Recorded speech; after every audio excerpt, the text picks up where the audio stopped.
Good morning साथीहरू। र अहिले चाहिँ म यहाँनिर यो वरपर फुलबारी जाने बाटो जान्छु, जो पहिलाको पुरानो बाटो थियो। त्यो बाटो त पुरै ब्लक भएको रहेछ। यहाँनिर पहिरो गएकोले गर्दाखेरि तपाईँले हेर्न सक्नुहुन्छ, यो हाम्रो पुरानो बाटो थियो, जो पहिला हामी स्कुल पढ्दाखेरि यो बाटो हिँड्ने गर्थ्यौँ। र यो चाहिँ भन्नुपर्दाखेरि 86 को दशकमा खनिएको ट्र्याक हो, सुभाष घिसिङको पालोमा। र अहिले घरिमा त्यही बाटो, पुरानो बाटो नै जाँदै थिएँ। र बाटोमा यसरी पहिरोहरू झरेको रहेछ, धेरै हिलो पनि भएको रहेछ, असुविधा भएको रहेछ हिँड्नु पनि।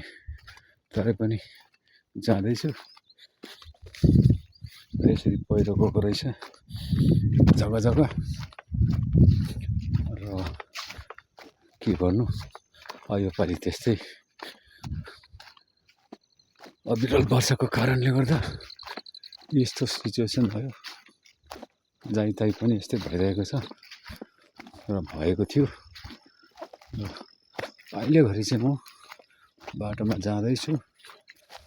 र फेरि यहाँनिर पनि यस्तो भएको रहेछ, बाटोको त्यहाँ झरेको रहेछ। र जसोतसो गर्दै म जाँदैछु।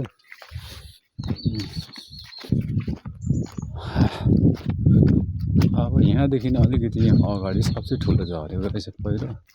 यो चाहिँ निकै जोडले नै झरेको रहेछ। यहाँनिर चाहिँ पुरै बाटै थुनिदिएको रहेछ, हिलो पनि निकै जोड्ने रहेछ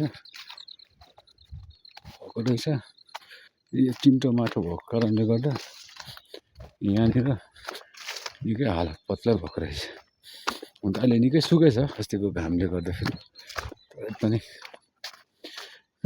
बाटो चाहिँ यस्तो रहेछ। यहाँ मुनिको दृश्य हेर्न सक्नुहुन्छ, मजाको देख्छ। यो पारि धोबी लाइनहरू देख्ने गर्छ, यो जग्गाहरू। तल गाडी पनि कराउँदैछ, सायद जाँदै रहेछ सडक चेतापट्टि पऱ्यो। यो हावा गरम हो, यहाँ बिसाउने गर्थ्यो गरौँले गर्दाखेरि। र अहिले पनि चाहिँ म यहाँ हावा घरमा एकछिन बिसाएर बिस्तारै ओह्रालो लाग्दैछ। यहाँ मुनि पनि गएको रहेछ, हेर्नुहोस् है, यस्तो भएको रहेछ। यहाँबाट यसो गऱ्यो भने सुनादर देखिन्छ माथि त गोराबारी। तर खरसाङहरू त देख्दैनछ धुम्माले। यो भएपछि यहाँ चाहिँ अलिकति घाम देखा परिरहेछ। त्यो ओके, धन्यवाद तपाईँहरूलाई।